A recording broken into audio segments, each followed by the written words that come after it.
ಬಳ್ಳಾರಿ ಜಿಲ್ಲೆಯ ಸಂಡೂರಿನಲ್ಲಿಂದು ನಡೆದ ಬಿಜೆಪಿ ಜಿಲ್ಲಾ ವಿಶೇಷ ಕಾರ್ಯಕಾರಿಣಿ ಸಭೆಗೆ ಬಿಜೆಪಿ ರಾಜ್ಯಾಧ್ಯಕ್ಷ ಬಿವೈ ವಿಜಯೇಂದ್ರ ಚಾಲನೆ ನೀಡಿದರು.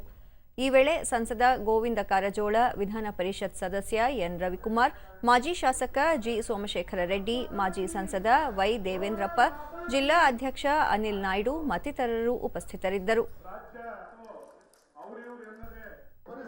ಬಳಿಕ ಬಿವೈ ವಿಜಯೇಂದ್ರ ರಾಜ್ಯದಲ್ಲಿ ಬಿಜೆಪಿ ಆಡಳಿತ ಅವಧಿಯಲ್ಲಿನ ಹಗರಣಗಳ ಕುರಿತು ತನಿಖೆ ನಡೆಸುವುದಾಗಿ ಮುಖ್ಯಮಂತ್ರಿ ಸಿದ್ದರಾಮಯ್ಯ ಅವರ ಹೇಳಿಕೆಗೆ ಹೆದರುವುದಿಲ್ಲ, ಬದಲಾಗಿ ಕಾಂಗ್ರೆಸ್ ಹಗರಣಗಳ ವಿರುದ್ಧ ನಿರಂತರ ಹೋರಾಟ ನಡೆಸುವುದಾಗಿ ಹೇಳಿದರು.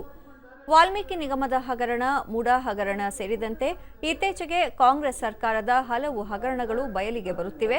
ವಾಲ್ಮೀಕಿ ನಿಗಮದ ಹಣವನ್ನು ನೆರೆ ರಾಜ್ಯದ ಚುನಾವಣೆಗೆ ಕಳುಹಿಸಿದ್ದು ನೈತಿಕ ಹೊಣೆ ಹೊತ್ತು ಮುಖ್ಯಮಂತ್ರಿ ಸಿದ್ದರಾಮಯ್ಯ ರಾಜೀನಾಮೆ ನೀಡಬೇಕು ಎಂದು ಆಗ್ರಹಿಸಿದರು. ರಾಜ್ಯಾದ್ಯಂತ ಮಳೆ ಸುರಿಯುತ್ತಿದ್ದು ರೈತರು ಸಂಕಷ್ಟಕ್ಕೊಳಗಾಗಿದ್ದಾರೆ. ಮನೆಗಳು ಕುಸಿದು ಬಿದ್ದು ಹಲವೆಡೆ ಪ್ರಾಣಹಾನಿಯಾಗಿದೆ. ರಸ್ತೆಗಳು ಜಖಂಗೊಂಡಿವೆ. ಆದರೆ ಸಂಬಂಧಪಟ್ಟವರು ಕೇವಲ ಹೇಳಿಕೆ ನೀಡುತ್ತಿದ್ದು ಸಚಿವರು ಬೇಜವಾಬ್ದಾರಿಯಿಂದ ವರ್ತಿಸುತ್ತಿದ್ದಾರೆ ಎಂದು ಹೇಳಿದರು. ಇವತ್ತೆಲ್ಲ ರಾಜ್ಯಾದ್ಯಂತ ಮಳೆ ಬಂದ್ಬಿಟ್ಟಿದೆ. ಬಳ್ಳಾರಿ ಜಿಲ್ಲೆಯಲ್ಲಿ ಇಷ್ಟು ಮಳೆ ಬಂದಿದೆ, ಶಿವಮೊಗ್ಗದಲ್ಲಿ ಇಷ್ಟು ಮಳೆ ಬಂದಿದೆ, ರೈತರು ಬೆಳೆ ನಾಶ ಆಗಿದೆ ಅಂತೇಳಿ 5 ನಿಮಿಷ ಸ್ಟೇಟ್ಮೆಂಟ್ ಕೊಟ್ಟು ಮುಗಿಸ್ತಾರೆ. ಇದು ಒಂದು ಬೇಜವಾಬ್ದಾರಿತನದಿಂದ ನಡ್ಕೊಳ್ತಕ್ಕಂಥ ಸರ್ಕಾರದ ಒಂದು ನಡವಳಿಕೆ ಇವತ್ತು.